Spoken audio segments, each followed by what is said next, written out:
Scott Belsky once remarked, "It's not just about the ideas, but it's about making ideas happen." No discussion in India is complete without a tribute to the entrepreneurial class of the country. Over the course of the next 1.5 hours, you will hear from founders and CEOs who have built innovative business models that are leaving a mark in their industries of operations. You will hear from Ananth Narayanan, CEO of Myntra and Jabong, India's largest online platform for fashion. From Meera Vasudevan, who co-founded Tasty Bytes Eatables, a specialty food maker with global presence that was recently sold to Mars Foods. From Deepak Ohri, who built Lebua Hotels in just 14 years into a brand synonymous with luxury. And PC Mustafa, who is the CEO and co-founder of ID Fresh Food, which produces authentic, 100% natural and preservative-free Indian food. The format of the session is in the form of a speaker series where you will hear for 10 to 15 minutes from each speaker, followed by a panel moderated by our very own Professor Sheena Iyengar, who teaches courses in leadership and entrepreneurship at Columbia. So let me introduce our first speaker, Mr. Ananth Narayanan. He is the CEO of Myntra and Jabong, India's largest online platform for fashion and lifestyle, with $1.2 billion of revenue. Since he took over as CEO in 2015, the business has grown manifold, and he aims to make them the first profitable e-commerce businesses of the country. Before Myntra, Ananth worked for almost 15 years in McKinsey & Company across Chicago, Shanghai, Taipei, and Chennai. In his most recent role, he was the director responsible for product development practice in Asia. Ananth was recently featured among India's hottest 40 under 40 business leaders, but his proudest achievement is having the best wine collection in South India. Ananth has flown all the way from India to be here with us. Ananth, if you can just please come on stage. Thank you so much. Thank you. Take seat and you'll get everyone.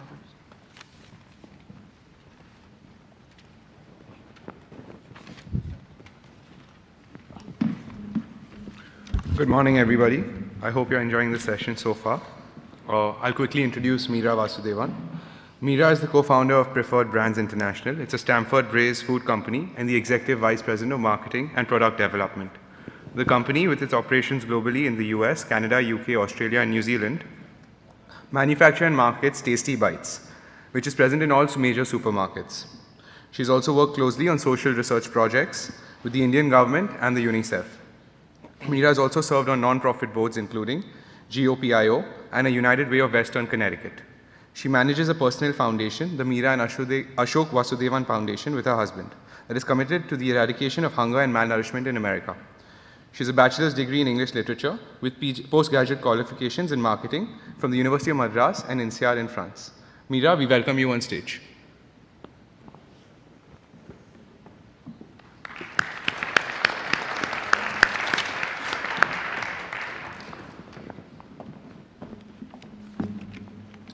Our next speaker is a globally renowned hospitality industry leader, Mr. Deepak Ohri.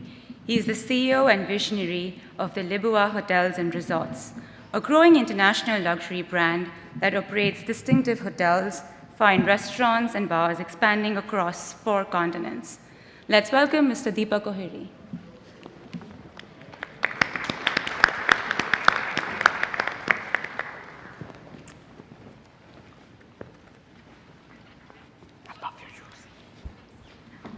The next one we have is a Kerala-born entrepreneur, Mr. PC Mustafa, the CEO and co-founder of ID Fresh Food, a decade-old brand that promotes authentic, fresh, and preservative-free Indian food. He is the winner of several prestigious awards and an active member of the Prime Minister's Champions of Change, a team that has a vision to build a new India by 2022. He also is going to be speaking tomorrow at the United Nations, for those of you who would like to hear him again. Let's welcome Mr. PC Mustafa.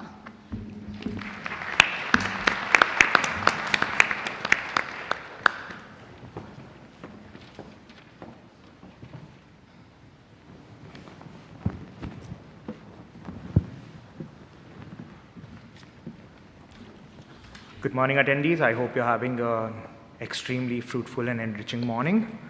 I take great pleasure in introducing Professor Sheena Iyengar, who's going to be moderating this panel today. Professor Iyengar is the ST Lee Professor of Business in the Management Division at Columbia Business School. Her research primarily addresses the implications of offering people choices. She's examined choice in a multitude of contexts, ranging from employee motivation and performance in a global organization to chocolate displays at Godiva and to mutual fund options in the retirement benefit plans. Professor Iyengar received the Presidential Early Career Award for her ongoing work in examining cultural, individual, and situational factors that influence people's choice, making preferences, and behaviors. Thank you.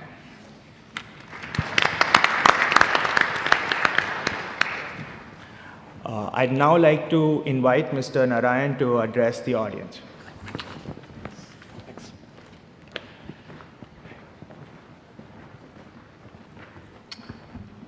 Good morning, and thank you so much for having me. I have fond memories because both my sister and my wife went to Columbia. I unfortunately didn't get in, so very excited to be here. So what I thought I could do is maybe spend the next 5-6 minutes just give you a sense of what Myntra does and what in general, the Indian e-commerce industry is actually going through. And then hopefully we'll have a good panel discussion. So I joined Myntra about 3 years ago. The business at that point, Myntra and Jabong, is a fashion e-commerce player. So we are the largest online fashion e-commerce business in the country. So this year we'll be about $1.2 billion. The business is actually quite interesting because it's a combination of 3 different businesses. It's fashion, it's technology, it's retail. All 3 actually sort of coming together in an interesting manner. India itself is going through quite a transformation in retail. So online fashion retail is only still 4% of the market. The overall market in India is almost $100 billion in fashion and lifestyle. But online is roughly about $3.5–4 billion, but growing exponentially. That's only 4% penetration. Most other parts of the world, that's about 17–18% penetration. So we're at the very beginning of a very large S-curve in terms of growth. And the reason for that is actually quite simple. If you think about India geographically, apart from the top 30 to 40 cities, modern retail in India is actually almost non-existent because mall spaces haven't actually developed. So India, like many other things, like we did with mobile phones, like we're doing with UPI and credit cards, we're actually going to leapfrog modern retail in many ways. So actually online retail will become quite a dominant player because you service almost 19,000 PIN codes and there's the advent of mobile phones. India, by the way, already has 250+ million 3G users. And by 2022, that number will be 600–700 million. So if you just think about that market with that penetration, it's quite an exciting space to be in. If I think about Myntra itself, just 3 things that I wanted to sort of comment on. We have actually always been in the business of making choices. And I know, Professor Iyengar, we were talking about this just before. So I'll tell you about a few of the choices, which I think were quite interesting. We were the first business that actually decided to bet big on mobiles and mobile commerce. So actually in 2015, we went app only. So not only did we make the mobile choice, we actually decided we would only have the app. Now, since then, we actually brought back the desktop and the M site, but 85–90% of our revenue comes from the mobile phone.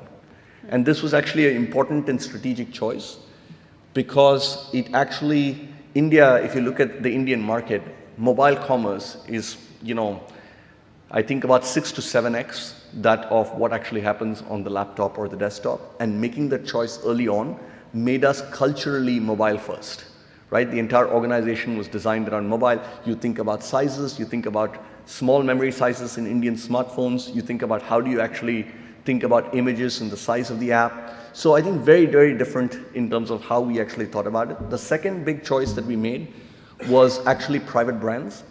So 25% of our business is private brands. We're actually developing them as private brands. Our largest private brand today is actually a $100 million brand, which is only online, and I think that's a first in India.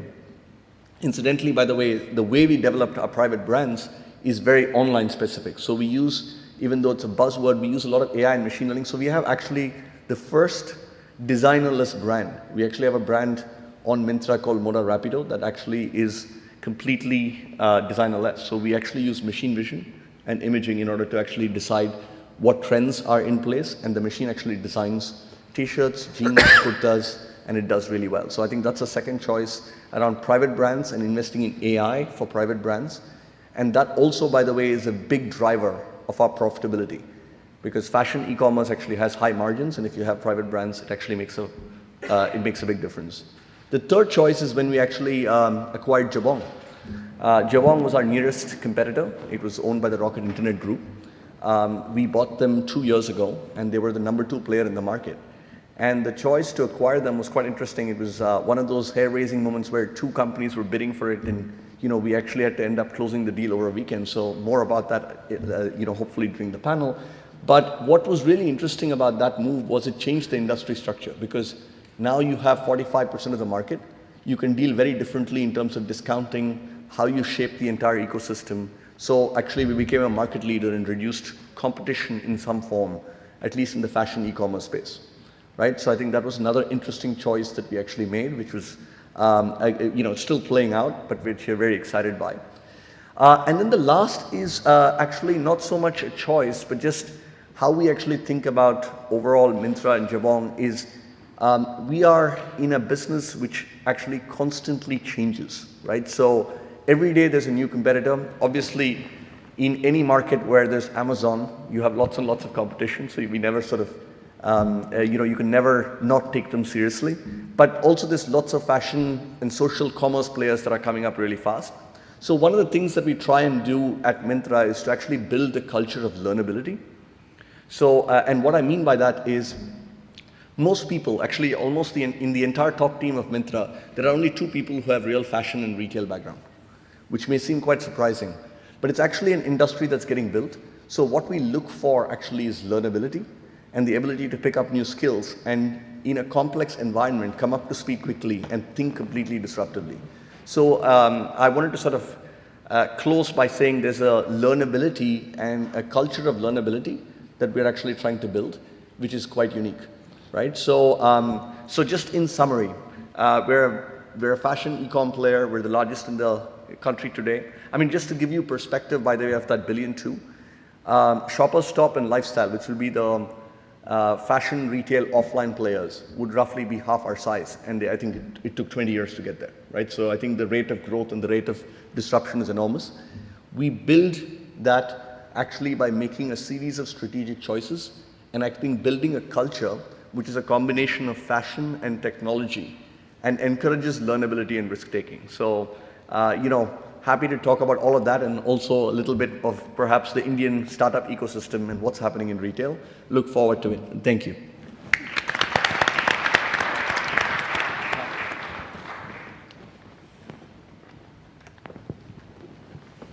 I was waiting for a cue. Good morning, everybody. I'm so happy to be here today, and thank you very much to the organizers for inviting me to be a part of this wonderful event. I've attended this before as part of the audience a few years ago, and it was absolutely fun. So happy to be here. So let me begin by saying that I never did think of myself as an entrepreneur. I know today we're talking about entrepreneurship, but here I am. My journey began in India with a degree in English literature and then in advanced German studies, and I also did a stint in Germany as a student of language and literature. So I had this image of myself as writing immortal prose bilingually. Never did happen. But I went on to study marketing and became a market researcher. And this was in the early 80s, a career path that I followed for a very long time. I was fortunate enough to be part of the founding team of a company called MARG, Marketing and Research Group in Bombay, which is today a Nielsen company. And we actually pioneered a lot of qualitative research in India. Believe it or not, it was absolutely new then in the country. After many years at MARG, I think the entrepreneurial bug bit me. I love qualitative research, and I love what you can do in terms of consumer studies and also social issue studies and what quality research brings to the table. And so, with 2 of my colleagues from MARG, I set off and set up our own company called Quantum Market Research, which was at that time India's first specialized qualitative research company. Today, it is the largest quality research company in India. and also a significant player in Southeast Asia. So what triggered this entrepreneurial move? It was actually megatrends, and that's a term I'm going to refer to in a few minutes. I'm going to talk about that a little bit, because I believe that megatrends really are the spark for a lot of innovation. So if you roll back to the 80s, say the late 80s, early 90s, those were very heady years, and globalization was sweeping across the world, not just India. If you think about it, the Soviet Union collapsed at that time, gave birth to a lot of countries that took their place on the global stage. So did Russia. And India really presented its own opportunities with the opening up of its markets to the world. It was therefore a very good time, a great time, to incubate cutting-edge qualitative research company. So I think we were there at the right time. Quantum very quickly became a leader in doing very innovative work with global brands seeking to enter India. So we crafted a lot of the brand country entry strategies for many of the brands that you take for granted in India today. The Indian consumer is a very complex one, and it took a lot of learning about them to know that you can't just bring a brand from overseas, dump it into India, and hope that it's going to flourish. Those were crazy fun years, and we found ourselves doing a lot of work not just in India, but also pan-Asia, and funnily enough, started being called in to do work in the emerging markets of Eastern Europe. So talk about globalizing research. And then, in the early 90s, I moved here to America, and I spent the first year and a half here doing nothing more than just traveling across the country, nosing into the culture, and getting a ringside view of what was going on here. And I think my entrepreneurial spirit was stoked one more time because I saw some huge mega trends unfolding in America in the early 90s. So in 1994, I co-founded Preferred Brands International, Tasty Bytes, with my husband, who is also my business partner, and I think of him as a fellow disruptor. He had always been a corporate kind of guy, and he was working at Pepsi New York at that time, and he was, I think, the first Indian to be moved to Pepsi New York. And he decided I was having too much fun, and so he quit Pepsi, and we formed the company. And I think the journey with Tasty Bytes has been a lot of fun because we initiated it by just saying to ourselves, what are we doing here? We are actually thinking of moving America from mashed potatoes to Bombay potatoes. And if I'd met Mustafa at that time, I'd have said from donuts to vadas. But you get the drift. So what did we see as an opportunity for innovation back then in the early 90s? And it actually did literally happen in our study at home, where we spent many days poring over concepts and models and ideating crazily to try and figure out what it is that we were setting off to do. But I think what really drove us was that we could clearly see three big mega trends unfolding across America at that time. The first was the emergence of the natural and healthy food industry. Healthy became trendy. So it was earmarked by a few things that were happening. The emergence of chains like Whole Foods and Trader Joe, growing demand for natural and organic foods, an increase, believe it or not, in gym membership than ever before, an increase in gyms. And finally, the most important, that the FDA mandated for the first time in America the nutrition panel on the back of your food packs. All this was the characteristics of this big megatrend. Second big megatrend that we saw unfolding around us was the search for not just convenience in food, but real convenience. More women joined the workforce in the 80s and 90s than in any of the decades before that, till after the Second World War. There were more time-starved families who were spending way less time cooking or preparing food and way less time in the kitchen. The concept of a grab-and-go home meal replacement foods was becoming a boom industry in supermarket delis across America. And consumers were beginning to be unwilling to trade off health and nutrition for mere convenience. And therefore, we refer to this megatrend as real convenience. The third megatrend we saw emerging at that time was the beginning of the interest in specialty cuisines.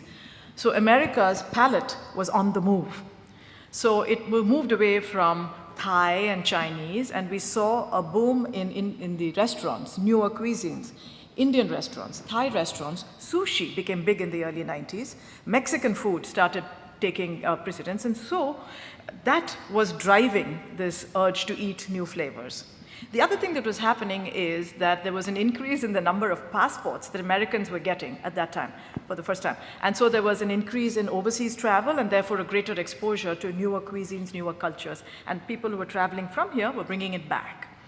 And then, of course, we were seeing, funnily enough, food writers, food columnists, using terms like, for the first time, cumin, coriander, saffron, turmeric. So these were becoming mainstream ingredients. And all this is stoking what I'm calling this mega trend of a palate on the move. So we saw these mega trends, and we had meanwhile by then, through a series of other circumstances, met with the then owners of the Tasty Byte factory in India. And we loved the product and the technology. So we sort of put the two together, and then when we considered the mega trends, it hit us that Tasty Byte really was sitting at the sweet spot of these three mega trends. And because I see the brand as offering healthful, nutritious choices in food, it brings heating and eating convenience of a 1 minute to dinner, and rich, authentic flavors and absolutely wonderful ingredients from Asia. So it sort of combines all these three, and that's really what struck us, and we said, oh my God, here's a business. We referred to this as, the internal tagline was, convenience without compromise. The company has grown today. We've recently been acquired by Mars Foods, a company that we have a lot of respect for. They have brands that are like us. They share our values of natural and organic. You've heard of the brand Seeds of Change. They have similar values.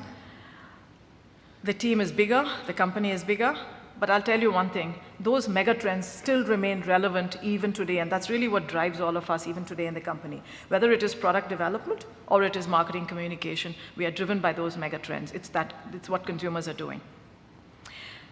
We began this journey in 1994 in our study at home. We had $5,000 in the bank, and we said, let's grow it from there. We've had good times, we've had some bad times. We've got some lucky breaks along the way, and we've been very fortunate to have the support of some totally amazing people who believed in us in the early years. And I think it was also our own strong belief that if you have fun with the business, then it's not difficult work, it's just a lot of fun. So, thank you.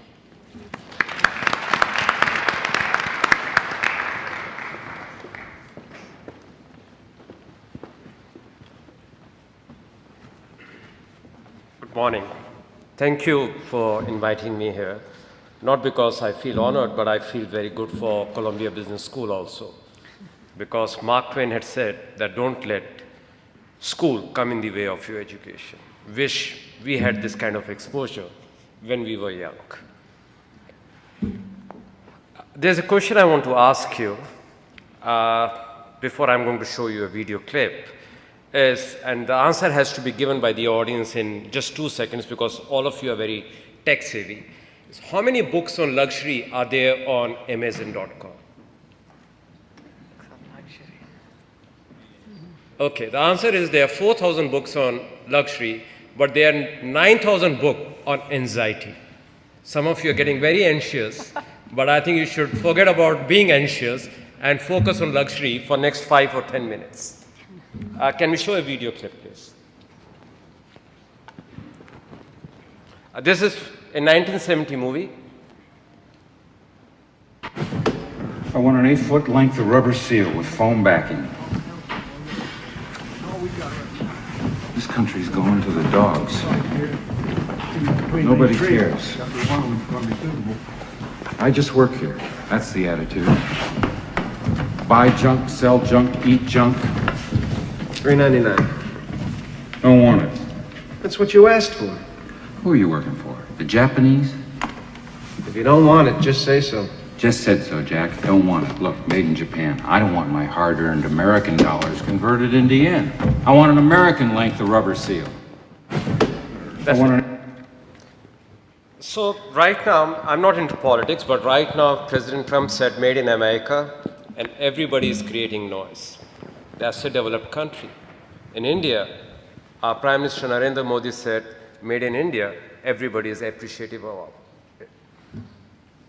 You know, if you want to be successful, we should not be a part of tribe. Because once we become part of tribe, we cannot be an entrepreneur. Then we are just a normal employee. We started this organization. I went to an Italian restaurant, quite a famous restaurant, very difficult to get a table in Bangkok, Thailand. And I like drinking my wines.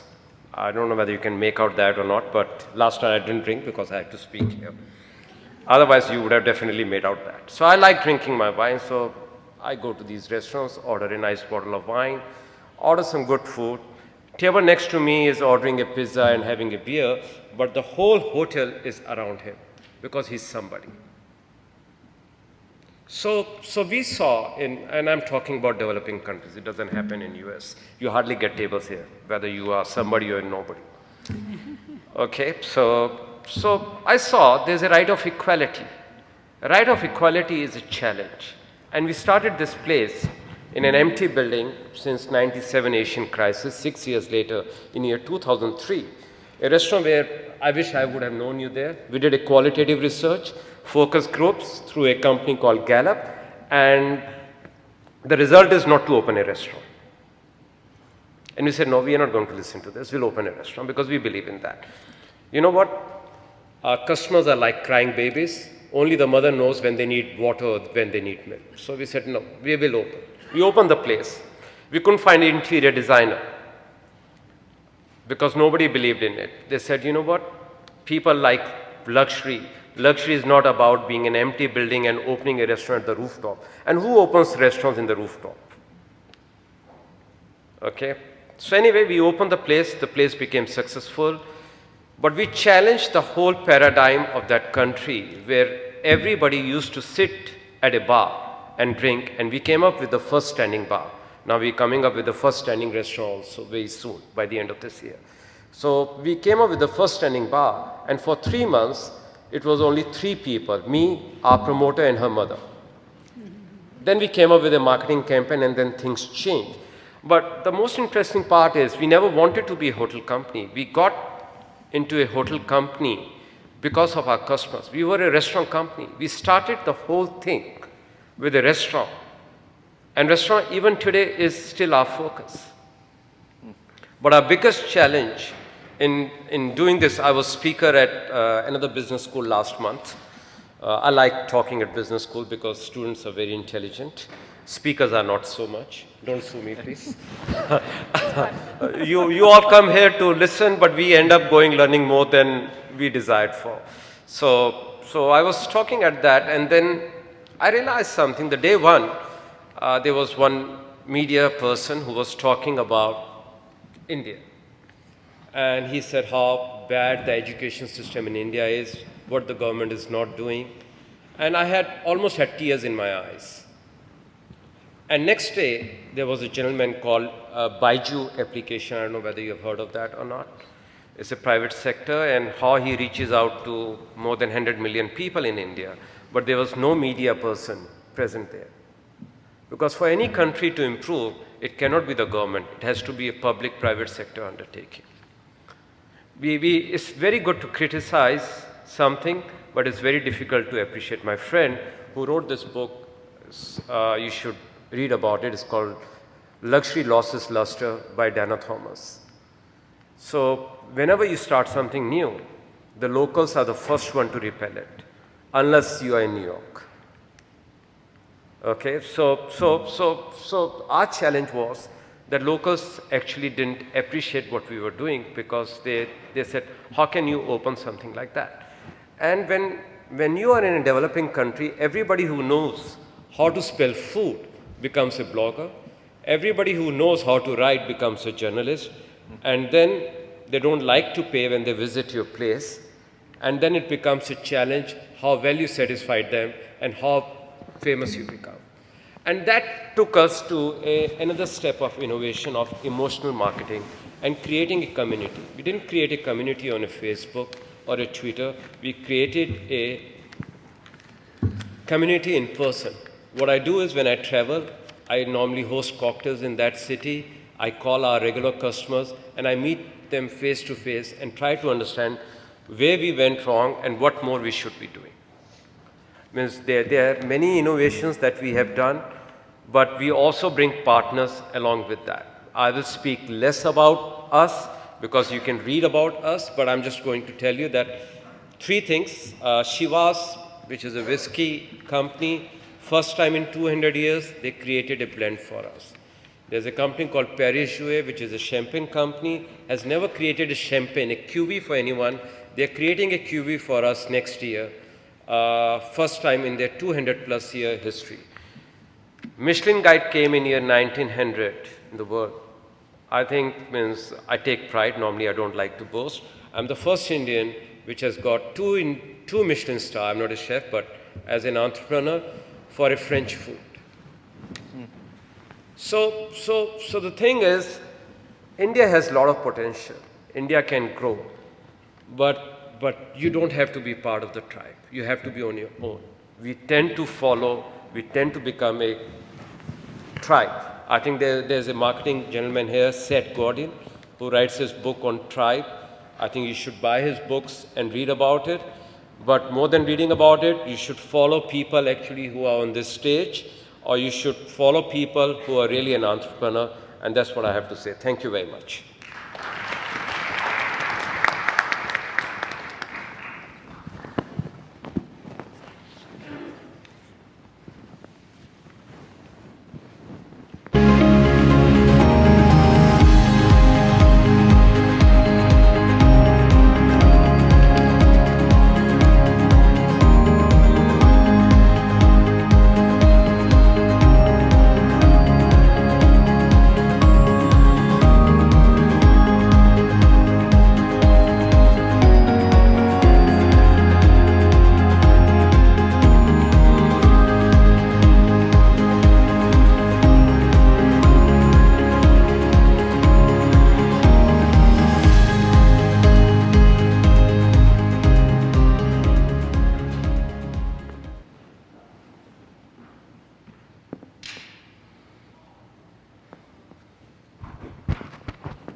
Thank you.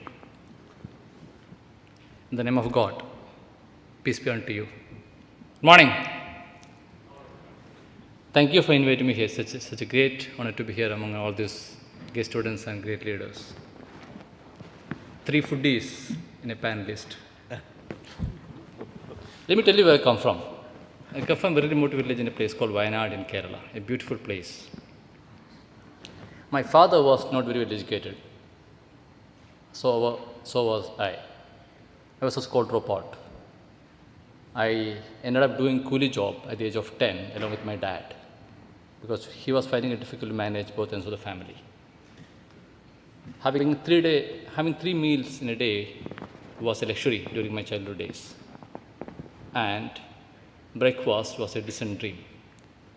Today, we serve world's best breakfast, idlis, to 1 million people every single day.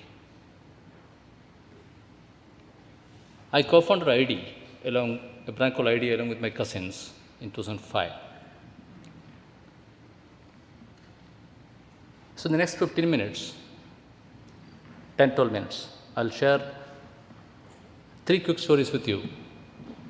And hopefully these stories will help you in your journey to become better human being and better entrepreneurs. So here goes my 3 stories. So my first story is about common sense. We built a $100 million brand using common sense. And most important aspect of any disruptive business model is common sense, which is reducing dangerously these days. We are depending too much on hard tools and Excel sheets and spreadsheets, wherein the only thing required at that time would be common sense. Even when we started our first product, idli dosa batter, we used common sense. My co-founders used to run a small-time kirana store in a place called Indira in Bangalore.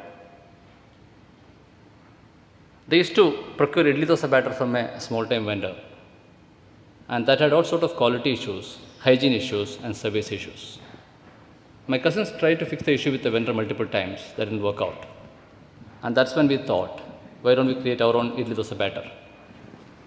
And we approached roadside vendors and traditional homemakers to identify the best idli dosa batter We didn't have an R&D team. We did not read market reports. Easiest way was to add preservatives in the food, as done by many other local players in the market. But we decided to keep our products 100% natural, free from chemicals. It's actually a war against preservatives.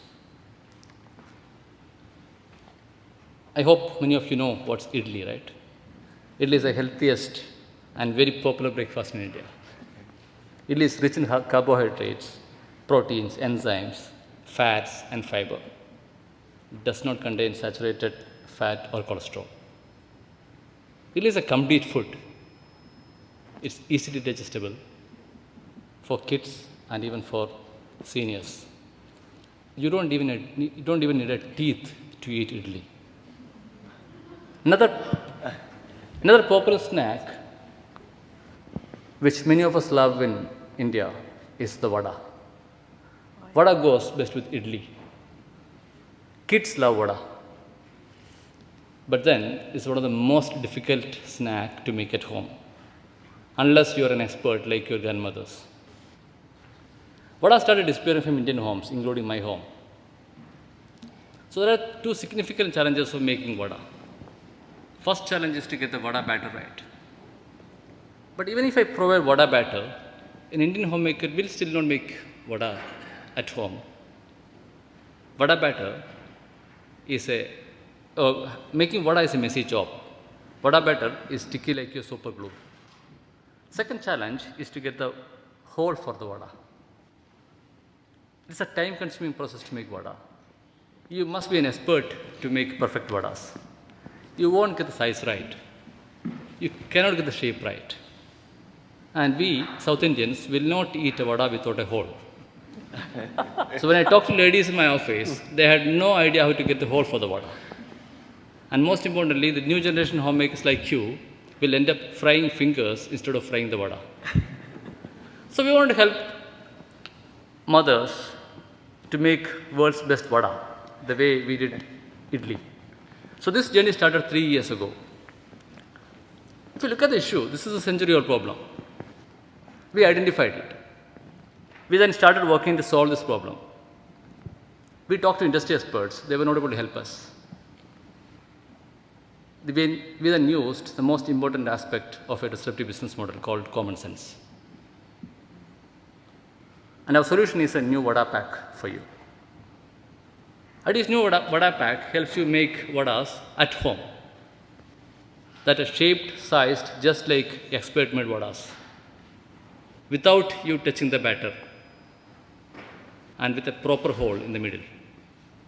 And that too 100% natural, no chemicals, no preservatives, nothing added in it.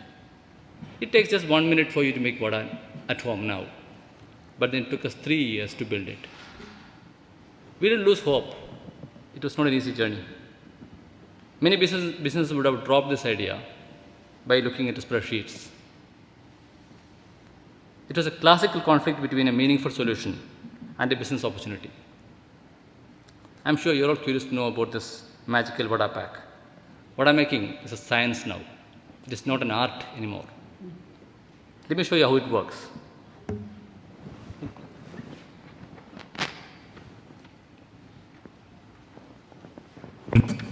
This is no ordinary snack, a South Indian specialty.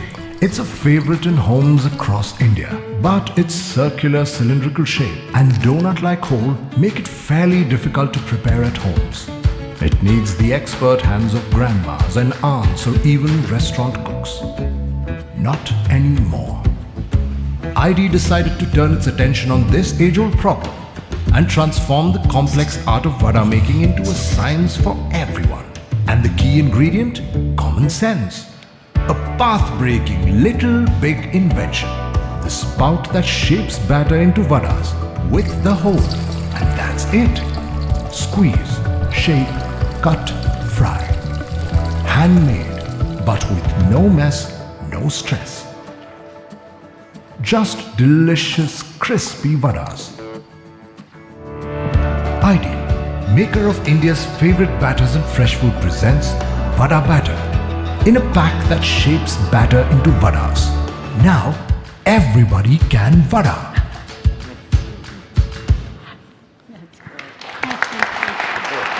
Thank you. This product and packaging was developed by my co-founder, who didn't have any formal technical education. Techies like Ananth call it 3D printing of vada. Experts like you call it innovation, but we call it common sense, because that's the most important ingredient for innovation. So my first message to you is look around, identify such opportunities, and use common sense to solve it. That's the best way to build a disruptive business and stay ahead of competition. My second story is about an ethical conflict.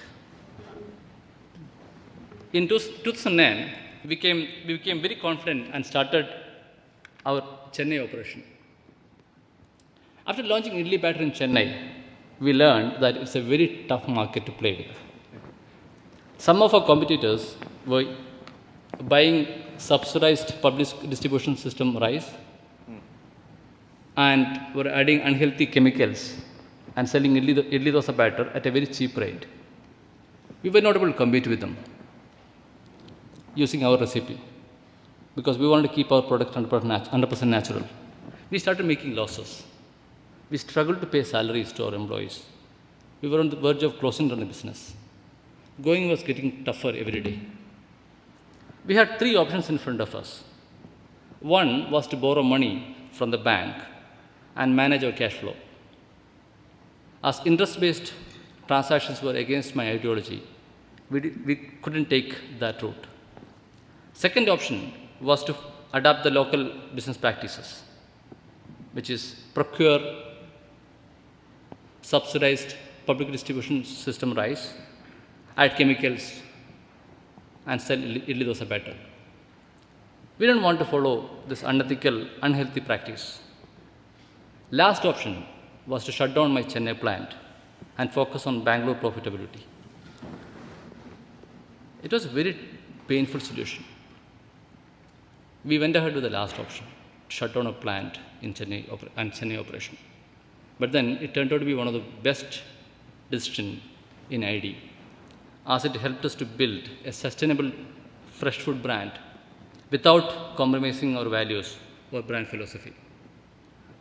My dear friends, I know how easy it is for all of us to take shortcuts. Deep inside us, we want to reach somewhere faster, easier. In that journey, we end up making compromises. My sincere request to all of you is avoid shortcuts. Do not compromise on your value system. My last message is about the trust. How many of you believe something sold in a pack is healthy? Packed food is considered as unhealthy,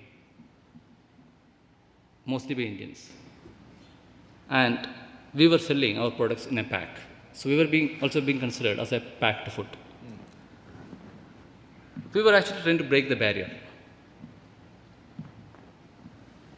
My problem was that I had to build trust with my customers. So to do this, we tried a very innovative campaign. What is the best way for someone to trust you? Trust them so that they will trust you in turn. We set up unmanned shops along these lines in apartment complexes. We kept all ID Fresh products in a cooler. There was no salesperson. There was no technology. There was no cameras. No security to man the cooler. No one was watching except the Almighty Lord. Customers were expected to open the cooler, pick the products, and deposit the money. The money was kept next to it. It was purely based on trust. Our customers were surprised with this campaign. They couldn't believe it. It got us great brand mileage. Our campaign video went really viral. We had better sales and profitability per cooler than that of a retail store. We are actually trying to build a brand to touch our customers' the heart, not just in the tummy. All of us hope for a better world. Almighty Lord will not change you or will not change a society until they decide to change themselves. So my message to you is, be the change that you would like to see in this world. If you want people to trust you, trust them. Let me play you the trust show video.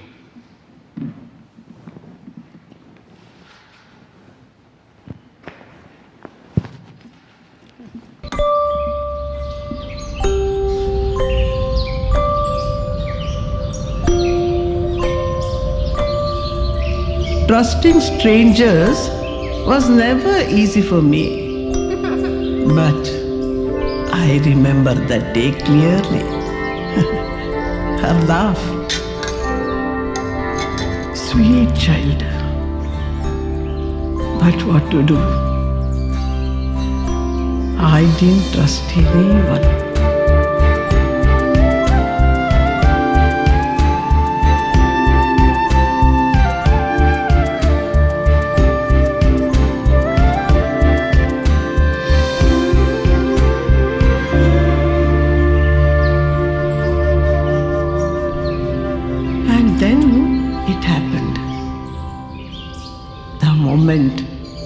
Everything changed.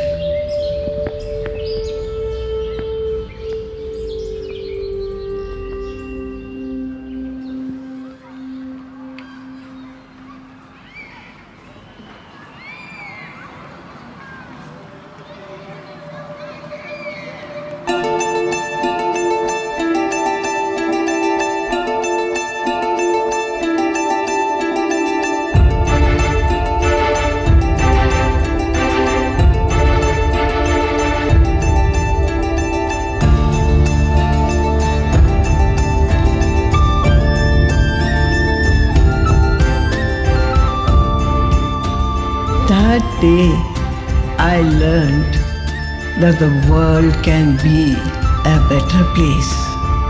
We only need to trust each other.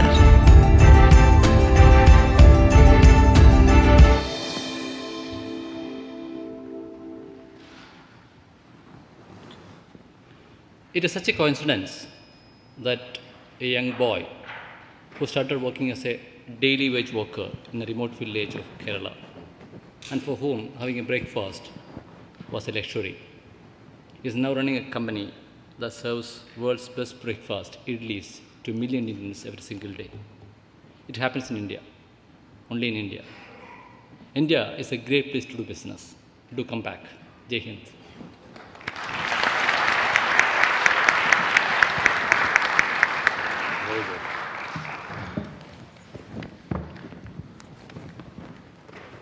Those are some of the most amazing stories. So what I thought we would do now is learn a little more about each of our 4 entrepreneurs here on the stage. You heard the story of how they started their business and where they've brought it to. What I thought we would do to start off with is take a step back and ask them, how did they come up with this idea? As you can see, all of them are very creative people, just like you guys can be very creative. And you're constantly generating more and more and more ideas. I mean, ideas come to us all the time. Of course, most ideas suck, and most of us know we shouldn't be acting on every single idea that we get every single moment. But these guys had all those ideas, and they somehow figured out which idea was the one to go with. So what I thought we would do is ask each of them, how did they come up with that idea? Where did it come? Did they just wake up one morning and say, look, I'm going to make sure everybody in India now has idlis that they can make at home, or vadas? Or did they just have lots of ideas and we're sort of systematically analyzing it and figuring out, all right, now's the point, this is it. So maybe what we'll do is we'll start with, well, we'll go in backwards order, so maybe we'll start with PC. Are you okay with that? You start, and then we'll hear from the others? Sure. So in our case, can you hear me? I went back to India with an objective of creating employment for smart kids in my village. I used to chat with my cousins, who used to be my childhood friends as well, to do something different in life. And they were running a small-time kirana store in Indiranagar, Bangalore. And naturally, for any grocery store owner, his dream will be to make a supermarket. So they recommended, let's start a supermarket. But then I was not too comfortable with that model. We started exploring more ideas. And that's when one of my cousins mentioned about this batter vendor, idli dosa batter vendor, who used to supply idli dosa batter in a small plain pouch with a rubber band on top. You can still see that in Mumbai suburbs these days. And this had no brand, of course, and it had regular quality issues, service issues, and sometimes ended up getting cockroaches in the batter. My cousins tried to fix the issue with the vendor multiple times. That didn't work out. And that's when we thought, why don't we try it ourselves? Why don't we create our own batter? And that's how we started. Coming to vada, we started idli dosa batter in 2006 time. And we all know vada goes best with idli. So we started creating a vada batter in 2006-07 itself. But then we knew that customers were not going to make vada at home if I don't solve their real problem. So I think the most important thing in any business is to look around, identify such issues, and there are like century-old problems. If you look at vada making is a century-old problem. We identified it, then we had the guts to try it out in a different way, and we created it. And of course, we used common sense. Thank you. Okay, thank you. So you identified a problem and you were looking for a solution. What about you, Deepak? Every success story has a story behind it. Yes, so that's exactly what we're looking for. So while I was working in India, I was working for a company which I don't want to say, and there was some senior person coming from overseas. And they said, if you have to meet him, he has a meeting at a banquet hall, you have to wait.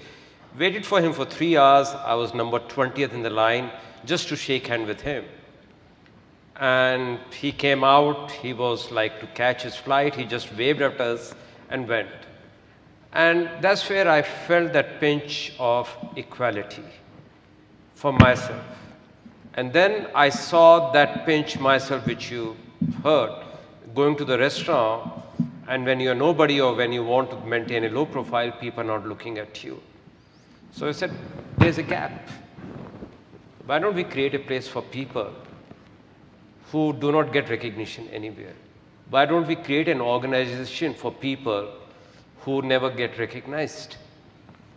And put both of them together. And that was the beginning of this organization. And even today we are prospering. Thanks to all this big consultancy company. They focus on Gen X and millennial. And that 5-year gap in the middle is where we are focusing on. That's it. What made you decide on a hotel and restaurants to accomplish that? I was in this field from day one. So we saw this building. I was not convinced. There was an empty terrace. And I was still not convinced that this is the place we should be doing something. And I went on a holiday to Bali. And I went to a restaurant where you had to go down 100 steps. And that restaurant was on the beach. And that's where the idea struck that, you know why? This place, Sirocco, also has a step down. Why don't we create something which creates a wow? And that's how that whole idea came. We never thought at that point of time that this restaurant would be so big that a whole hotel company would be surrounded by that. Never stuck, if you ask me. And when we presented the budget to the board, and you will laugh at it, the budget of that restaurant in Bangkok at that time was $1,000 per day. Wow. Okay, that will be making the revenue. And I still remember the day the chairperson took that sheet and threw at me and said, you're fooling us. You can't achieve that kind of revenue. That restaurant today does more than $30,000 a day.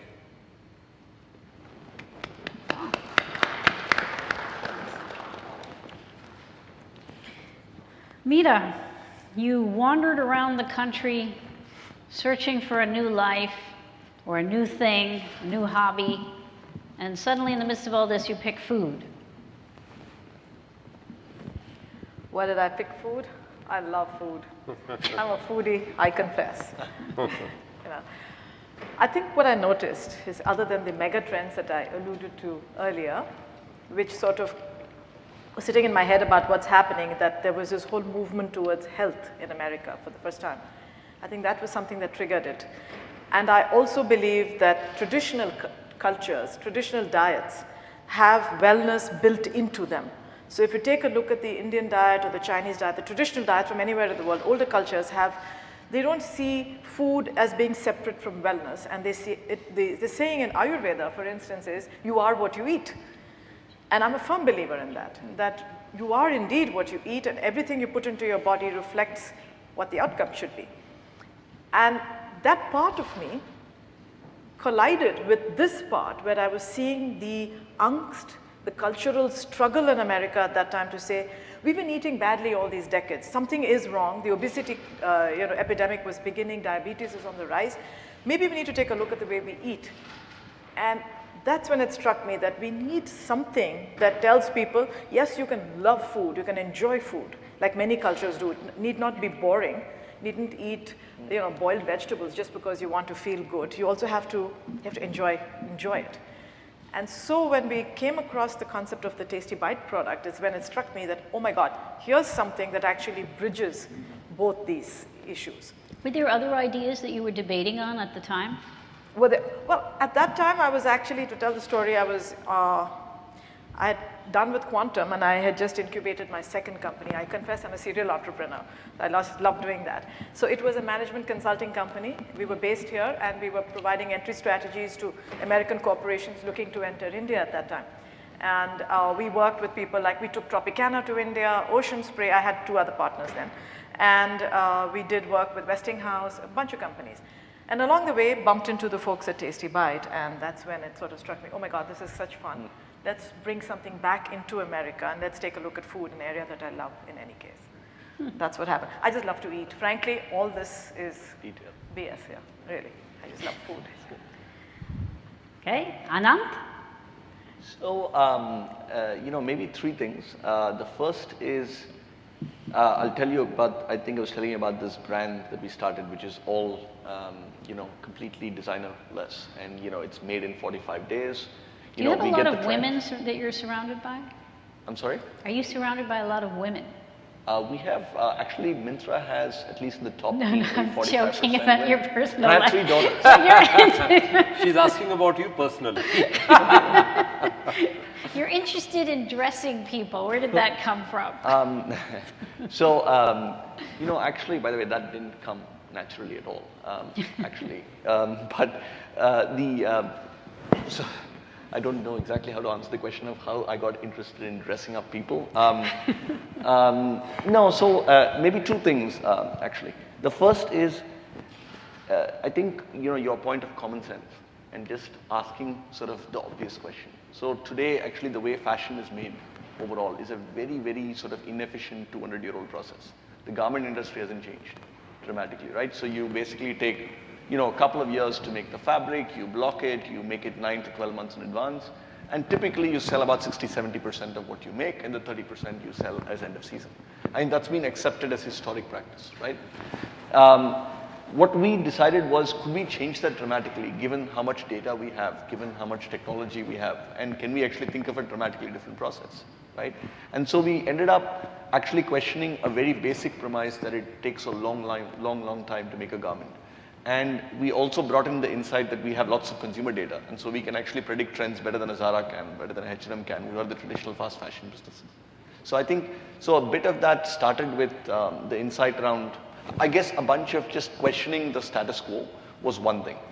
I think the other just quick point I wanted to make is, I think a lot of times we don't have a defined plan. So I think these things evolve. I mean, in hindsight, everything looks very perfect, but actually a lot of times it just evolves. I mean, when you're making the decision, at that time you just need courage. And you sort of persevere through it. And then, in hindsight, you tell good stories.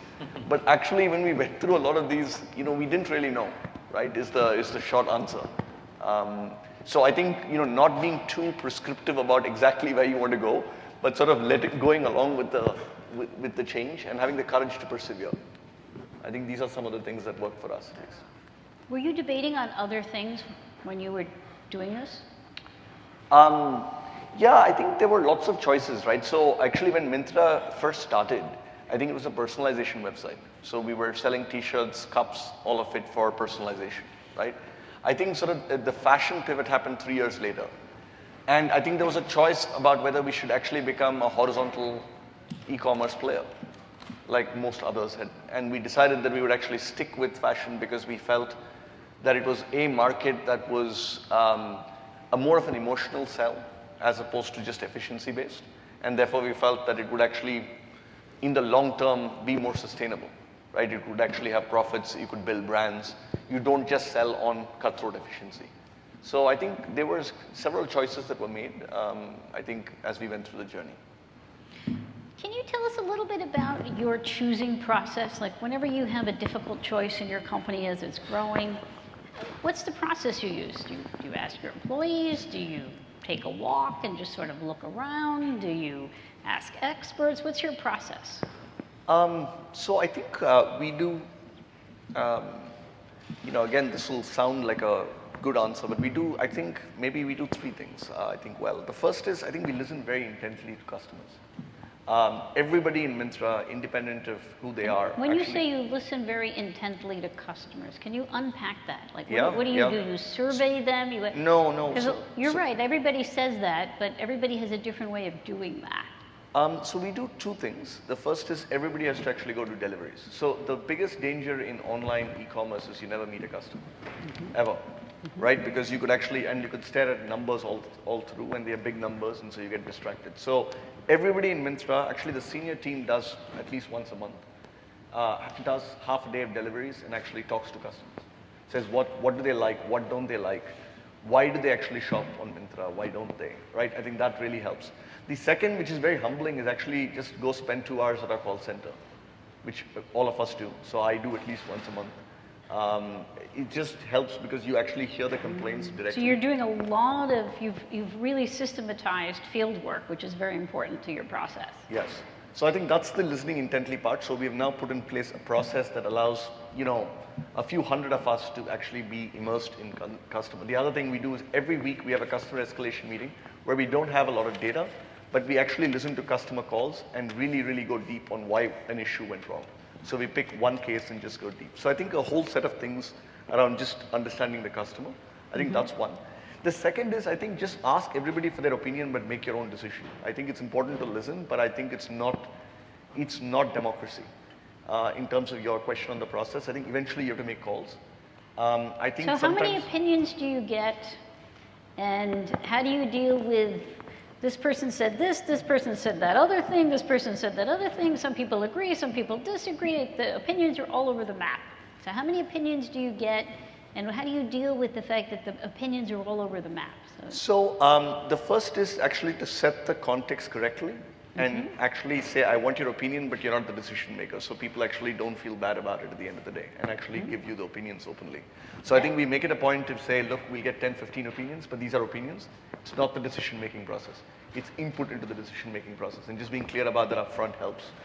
I think the second thing that we do is, again, seems cliched, right? But you can have lots of opinions, but we eventually make a lot of the decisions on facts.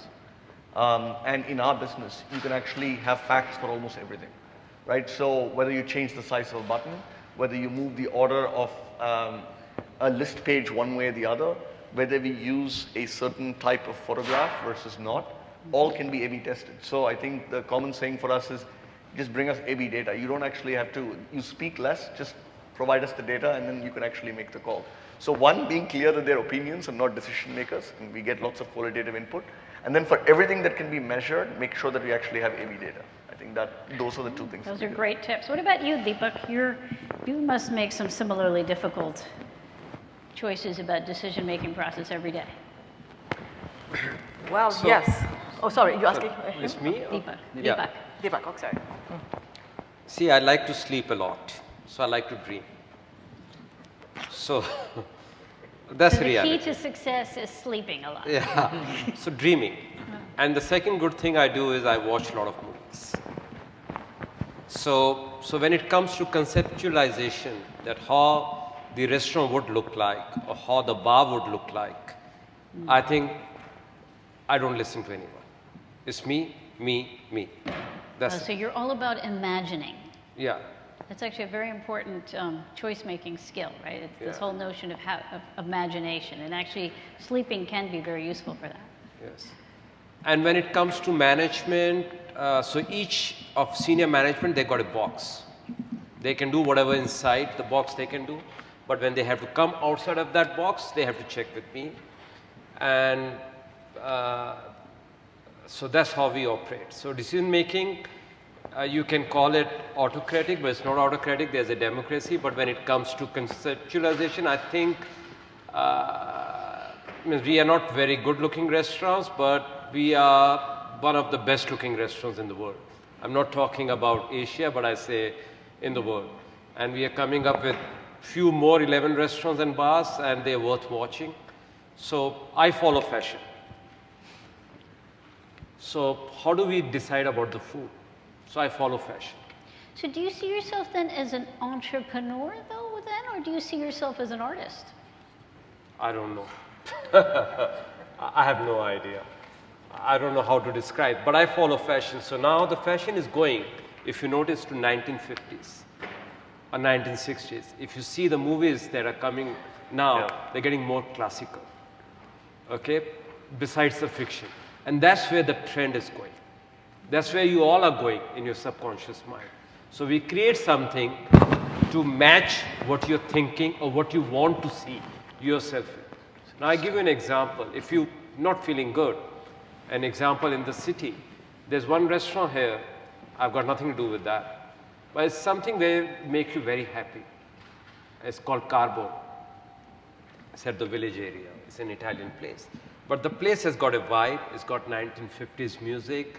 The place gives you that feeling. The food is great. You feel very happy and bubbly about it. So that's what we create. And that's how we do our things. I don't know whether I'm able to answer your question, Professor, or not. So Meera, when you were describing your process, you're very systematic, you're very thoughtful, you really think it through in terms of strategy. Can you tell us a little more about the art behind your decision-making process? Because there's got to be some things you're not as certain about. Sure. If I sounded too certain, maybe my words betrayed what really happened.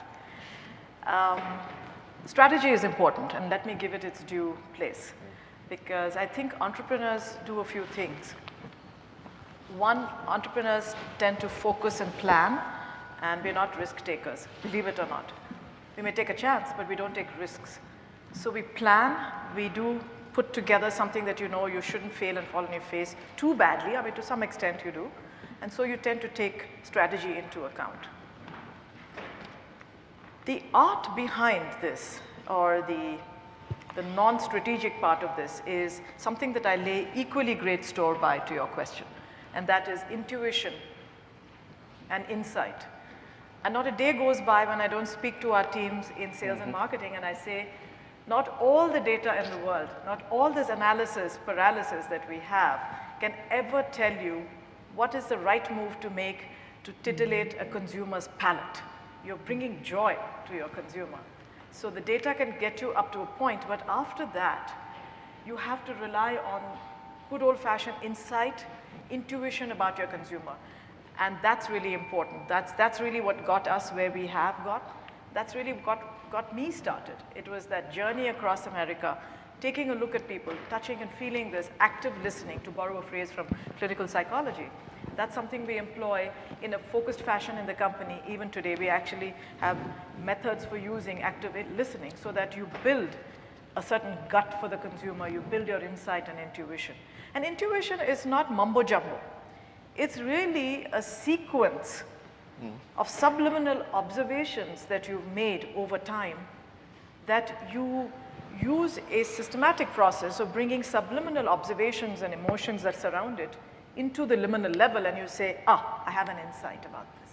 Can you give us an example of when you really relied on your gut? Let's say the data. I can. So we actually let that whole, mercifully in retrospect, we let that whole, the Atkins diet era go past without touching it. And I know that I kept getting pressured because I'm not only the person who wears a marketing hat, but I also wear the product development and R&D hat, among being bottle washer and ledgers and everything else.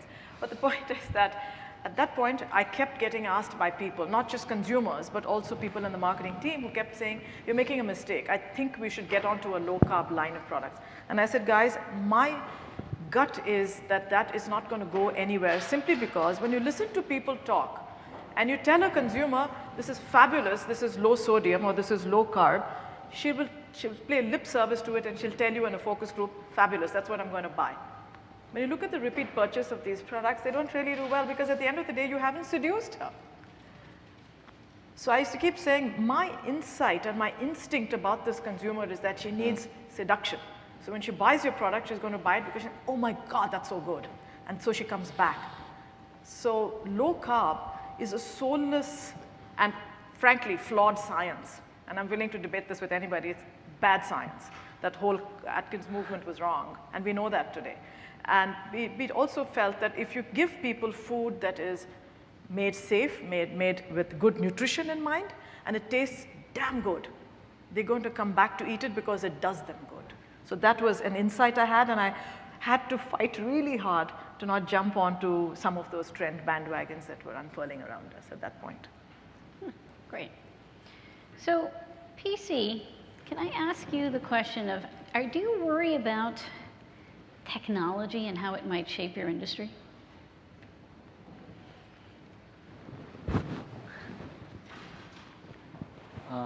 ID runs on IT. That's a fact. And you mentioned how you use AI, right? Yeah, so if you look at ID, we got the sales data and the market return data captured for every product, every store for the last 8 years. And we built a product, technology, mobile-based app before the Android era. That was the Nokia time, message-based. And objective was to capture the data, store-wise, sales, SKU-wise, day-wise, time zone-wise data in terms of the real, sales and wastage information. When we started ID for the first 4 years, and we deal with highly perishable fresh food without any chemicals in it, and with 3-day shelf life. And we were initially running at a wastage of around 50 to 60%. Huge wastage from the market. And then we implemented this technology, started analyzing the data and taking the informed decision at a store level to keep the right quantity in the right store on the right day. And today, we are running at less than 1% of the wastage. So you've dramatically, and what do you think is going to happen in the next, say, I don't know, 5 to 10 years in your industry? I hope one day we will use robotics to make parathas. Okay. And of course, 3D print more of parathas and dosas. 3D printed parathas, actually. And dosas. There is a professor here at Columbia University that has designed a 3D printer that does make food. Oh. So if you're interested, I can introduce you to him. But they actually now have the capacity for 3D printed food, and it does look prettier than handmade. It can be much more artistic. Yep. Doesn't taste as good yet, but it can look much more artistic. But these are engineers creating food, so you could probably teach them a little thing or two about how to make food. So what about Myntra? Myntra, you also mentioned heavy use of technology. You even talked a little bit about machine learning. Yeah. So, how is technology going to change your industry? So I think, look, today I think we think of ourselves as a tech company. So it's actually tech plus fashion, the way we think about it. So that's why it's interesting. It's left brain and right brain. So we're very much a tech business even today. Give you a couple of examples. So when you go buy stuff, right, as a buyer, as a large retail company, you know, if you were a Shoppers Stop in India, you would end up buying, you know, maybe 2,000, 3,000 styles in every season at some level of quantity. In Myntra today, we buy 200,000 styles, right, across 2,000 brands, because it's just, you know, you have infinite shelf space and so on. So one interesting thing we do is actually we have obviously an experienced team of buyers who look at trends, who look at fashion. But this year we actually sent a set of engineers who are actually making buying decisions in parallel with them. And you know, 70% of the decisions are the same, but 30% are not. And my sense, by the way, is this time we made the bet to go with the buyers. But over the years, I think the machine learning will get better and better and better in terms of buying, and we'll rely more on engineers, right? So I think it's, you know, it's actually, by the way, not so much, I think the technology and AI are here to stay, right? I think, you know, we deeply believe in it. The real thing actually is not to think of it as a separate function. The real thing is to actually imbibe it through every business process and to get every senior manager in the business to think technology first or product and technology first. I think that's going to be an ongoing process. I don't think we're there yet, but I think we've made lots and lots of strides, right? So I think it's dramatically going to change. So let me just make sure the audience understands what you're talking about here and how this all works. So in terms of machine, so let me just try to see if I understand what you're saying, right? You have data about what things were bought. Yep. You have decisions that were made by human buyers from the past, and you plug that in. You have an algorithm that was formed based on that data that was made by humans. And now the algorithm takes over and now makes its own decisions separately from humans. And you now compare the performance of that new algorithm against just humans making the decisions. And what you're seeing is that the algorithm produces a higher ability to predict buying behavior. Is that right? Absolutely, and I think I'm trying to make this as simple as possible. No, I think absolutely. That's exactly right. That's exactly right. And I think the other thing is... And what's the difference between when it's chosen by the algorithm versus chosen by human buyers? So, I mean, just to give you perspective, right, our AI-based brand that I was speaking about has 50% better sell-through rates and 30% less wastage than brands that are actually done by the buyers. That's very impressive. So, yeah. So in hiring decisions, so I'm also in, as you all know, I study choice. We've been using and looking at the effects of machine learning and how it can improve decision quality. One of the things you see in hiring decisions, if you use the algorithm, it can actually increase your likelihood to choose an employee that will perform better by an average of 14% as compared to the candidates that you choose to interview chosen by people. So let's just hear quickly from Meera, from the other two of you about how technology is shaping your industry, and then we'll open it out to the rest of the audience. Sure. I think technology shaped our product from the get-go, because the secret of that pouch of Tasty Byte is that you don't need to add any preservatives, no chemicals, nothing artificial in it. We cook the food in a kettle like you would at home, except the kettle is huge. And then we fill it into the pouch, you put it into the retort oven, and it's done. And yet, it doesn't need refrigeration or it doesn't need a freezer, and it can sit on your shelf for 18 months or 24 months, and nothing happens to the food, it's safe. That is the technology of the pouch, the retort pouch. And that's an amazing technology. And believe it or not, it actually came from NASA. So it is space-age technology. It was designed by NASA, and then it found its way into the food industry. So that's been, from the beginning, we've loved it because that technology has helped us get crazy food, lovely food out there into the market. I see technology, to your point, as being, symbiotic with things that we do. In any business, that is being a part of what human endeavor is today. The minute you try and sort of divide the two and you see it as binary situations is where the tension comes. There's not great tension sometimes.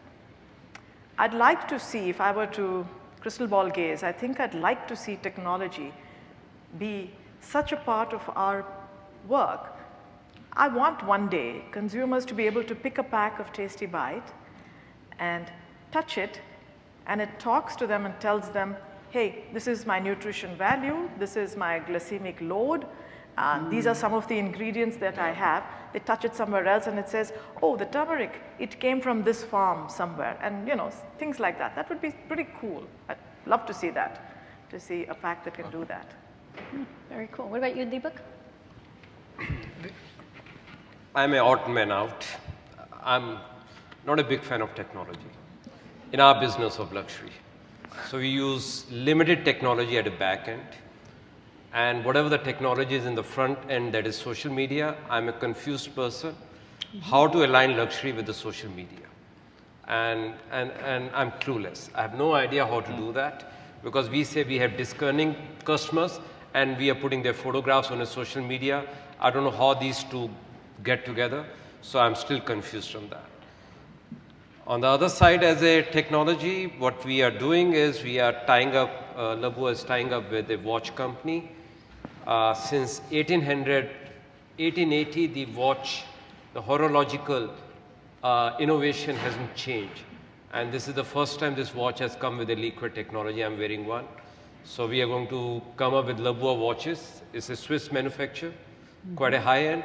So the idea is to take Labua into a lifestyle, and I think lifestyle at a upper paradigm of pyramid, the less technology is better, because you have to get involved personally. So in a sense, what you're selling is a new kind of human living experience, right? Yes. Which is its own form of innovation. Yes, which is it. Because right now everybody is going for technology. Somebody who's looking for a change is our customer. Somebody's going to be looking for the new human element. Yes. Or the new human touch. Yes. All right. Well, thank you. Thank you. You guys were fabulous. Let's hear from the rest of the audience. Thank you. So just before we open for questions, we have time for 4 questions. And if you are asking a question, please limit to 1 question so we can allow multiple people to ask questions. Thanks. Hello. Hello. My question is to Ananth. I'm a first-year MBA student at Columbia, and you went through a large integration of 2 companies, Jabong and Myntra, and a lot of such other integrations have happened in the internet industry, like Taxi for Sure and Ola. And I understand the rationale behind them because of consolidation and investors' interest. However, as a CEO, doing these integrations, and I believe there's a large cost associated with it, do you see a real economic value as a CEO, or is it like too much friction and just for investors' interest? Like, what's your view on it as a CEO? Yeah. So actually, by the way, this deal wasn't done for investor interest at all. It was actually done strategically. The reason we did it was there's only 30% customer overlap between Myntra and Jabong, so we actually ended up acquiring a lot of customers. But the tweak, I would say, is it is incredibly hard actually to operationally do it, because the cultures are very different.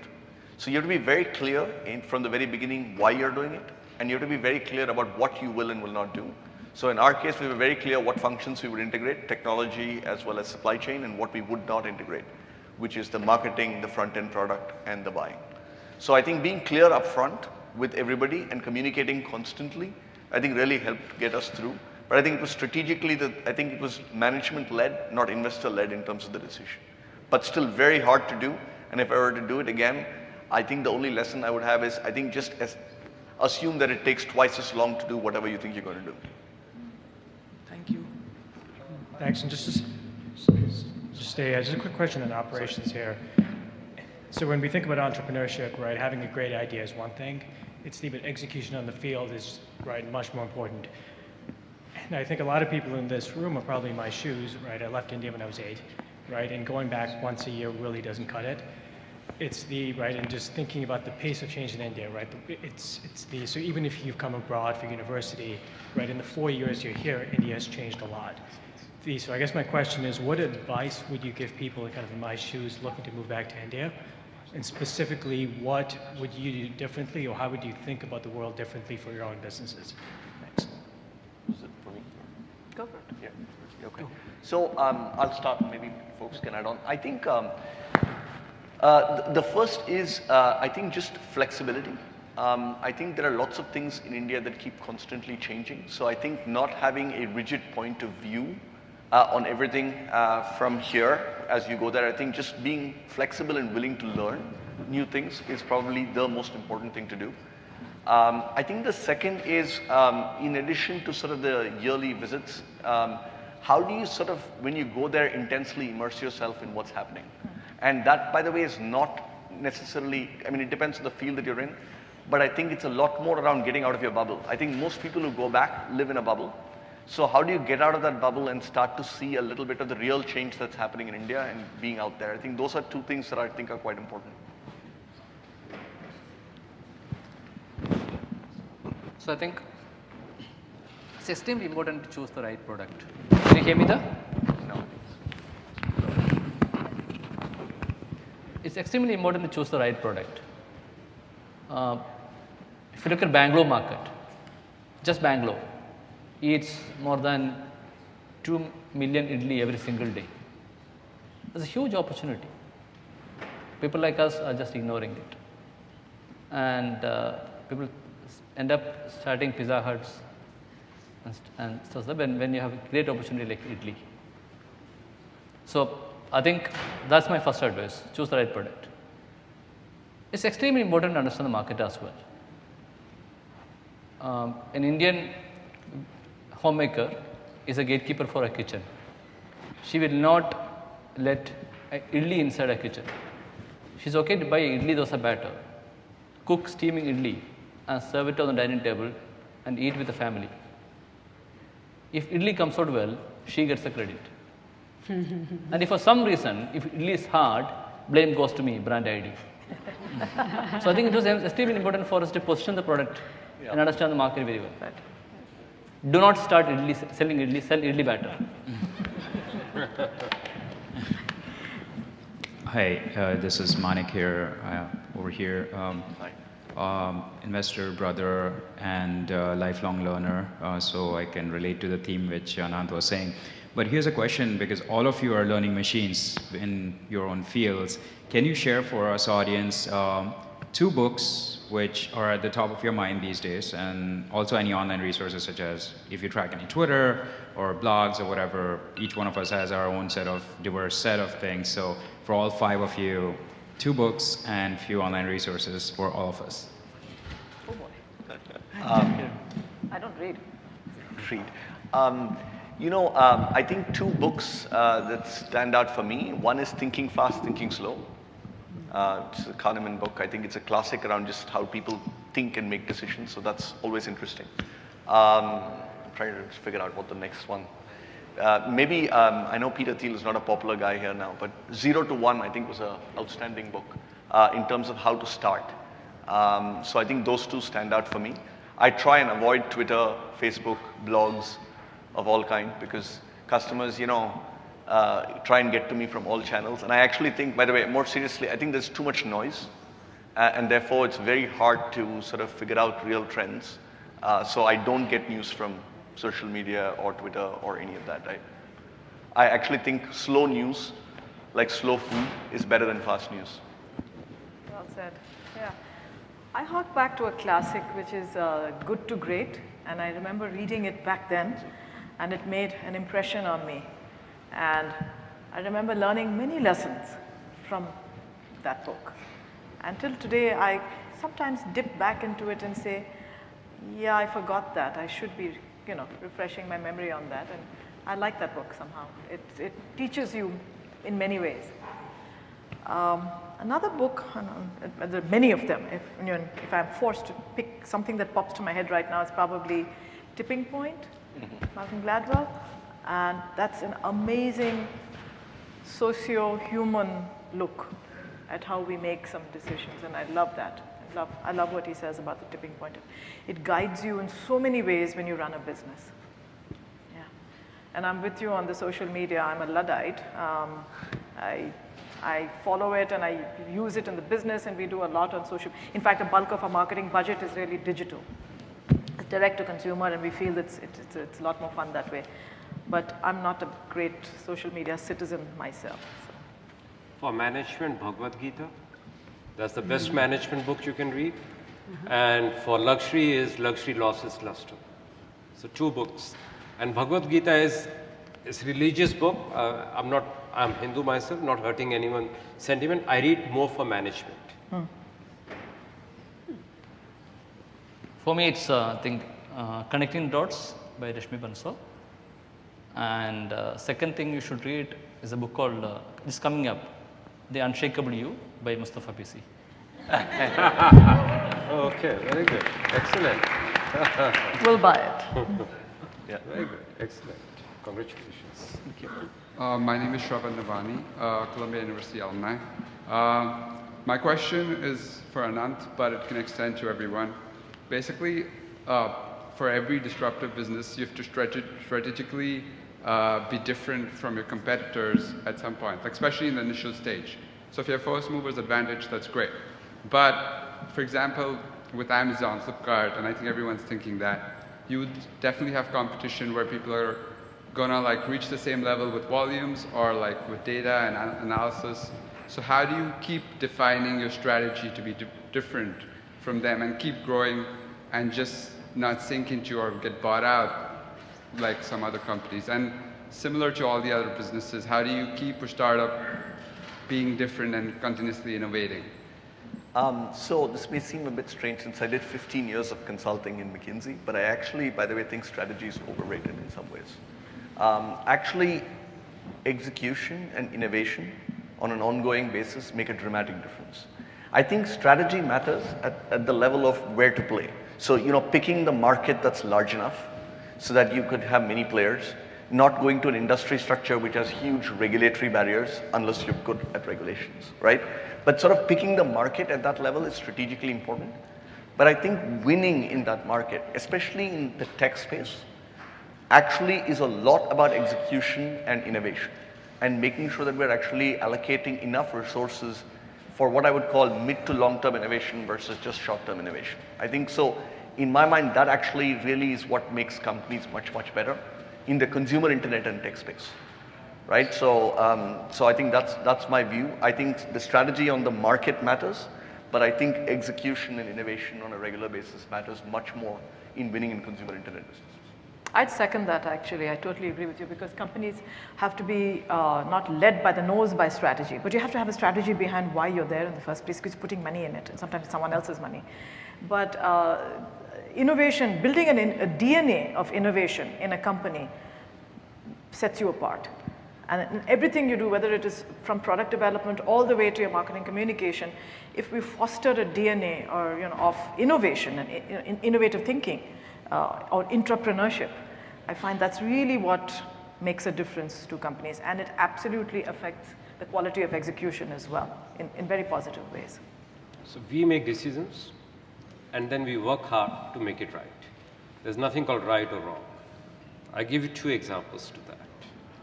When we were starting our first restaurant, there's a dish, crab dish, we wanted to price it at a certain price, $50 US. And that time, the most expensive hotel in Bangkok, the whole meal was $50 US. And I was taken by this international marketing company we had hired at that point of time to a restaurant where all the top cars, big cars were there, BMWs or Mercedes. And that whole meal we had 6 or 7 crab that costed only $10. And they said, how are you going to sell it? And I said, you know what? We are not selling food. If we sell food, we'll be out of business tomorrow. We are selling an experience. And you cannot put any value to an experience. That's the reality. And that's what we do.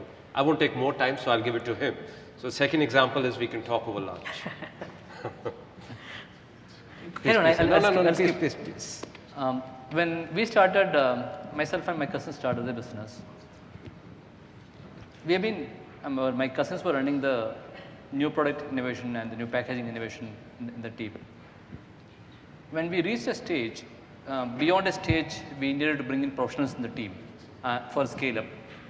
So I think we did a decent job in transitioning the initial co-founders out of the business as usual work. We brought in the industry experts to run business as usual and put in the team, my co-founders, into new product development and R&D. And that, to some great extent, worked well for us. If you look at the packaging today, the vada, came from my co-founder. I don't think, an industry expert could imagine and do it. But that's my update. Thank you. Thanks. Yes, Ralph Olterbaum. Quick question for Deepak. I am anxious to know more about the customer experience in your hotels. As a business traveler, I stay in Marriott, Starwood Properties, Ritz. I just spent several weeks as a business traveler in India, staying at Leela, Taj, and Radisson Blu. So I'm anxious to know more about your properties from a customer experience standpoint, to give me some points of differentiation with perhaps the properties in India and elsewhere. Okay, Please. so I'll give you an India-specific example. We just 2 years back, we opened a property in Lucknow. And Lucknow is a very city of a lot of culture, a lot of history. And we are the first property in Lucknow which has got the heritage status. All hotel chains are there before us. There was Marriott, there was Taj, there's Hyatt, but none of them ever thought of opening a heritage property. Second, I think it's difficult to relate to you because you don't watch Bollywood movie, but I'll give you this experience. There's a movie called New York, John Abraham. How many of you have seen it? Very good. So in that movie, he goes, is a code word, he goes to Brooklyn and asks for a best bread of Brooklyn. To speak to, it's like to activate a sleeper cell or something like that. We went to Lucknow and we said that you asked for a best bread of Lucknow. We wrap it in a newspaper and give it to you, and initially we were giving a cappuccino free with that. Now we don't serve cappuccino. Lucknow is a place where people eat flatbreads.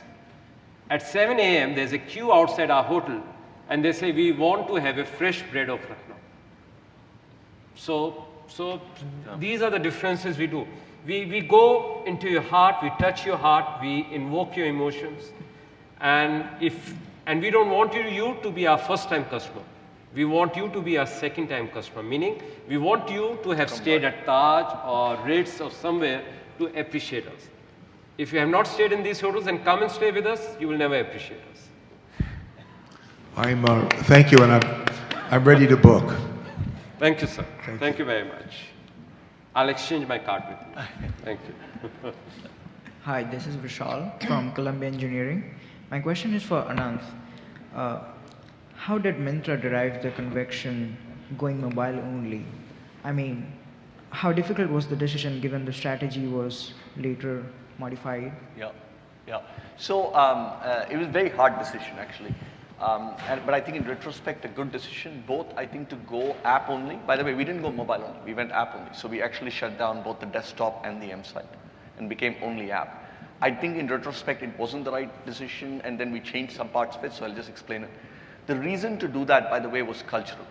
We were primarily a desktop-based organization. I think we wanted to culturally change everybody in engineering, in product, in category, to thinking app first, because I think as a channel, it is the dominant channel, right? And I think it really succeeded because in the 1 year that we did it, it's a little bit like cutting the bridges. The app had to get better. And if you look at our app today, it is one of the best apps just from a usability standpoint, memory standpoint, and a whole host of it. The reason we eventually decided to bring it back, by the way, was there was still 20 to 30% of the market that wasn't using it, and we didn't want to lose out on that market, and so we brought it back. But I think our entire company's thinking changed to mobile first. And I think that's a huge differentiator for us in the long term. This is going to be our last question. We're actually going to go from this side for that one, because the line was longer. Hi, I'm Roshika. So I have a question. In US right now, there's a trend like shifting from software online to hardware. We see that with Amazon Go and things like that. And in India, we are a country of brick and mortars. Like we run on like Kirana stores right from there to the very end. So I guess my question is, in this changing landscape, is there a place to include these pioneering entrepreneurs that were once relevant and have great insights on consumers? So I'm happy to take that. I think So today, by the way, we actually have, we do about 200,000 packages a day in terms of delivering stuff. 80% of those deliveries are actually done last mile by the Kirana stores, right? So they actually do the last mile delivery because one, they actually know the people. In India, you have a very unique problem, which is you can't find addresses so easily. So actually using them has helped us reduce the errors in finding addresses and so on. But what we are trying to do with them is actually to do more. So especially in tier 2 and tier 3, we're trying to actually get these guys to do assisted shopping, right? So it's not the Amazon Go equivalent, but it is actually omni-channel and assisted shopping in a very India-specific way. I do believe omni-channel in India will become big, and I think it'll follow very different flavors in the urban centers versus in the tier 2 and tier 3. Tier 2 and tier 3 will be much more assisted shopping, where you get more offline users to online. And I think in the urban centers, we actually do have now stores as well in Myntra. There it will be much more of a seamless experience where you have one view of customer and one view of inventory. It's a big topic, but I'm trying to sort of be concise about it. That's great. Okay. Thank you. Well, thank you. All of these guys have given us so much to think about, so join in and thanking them.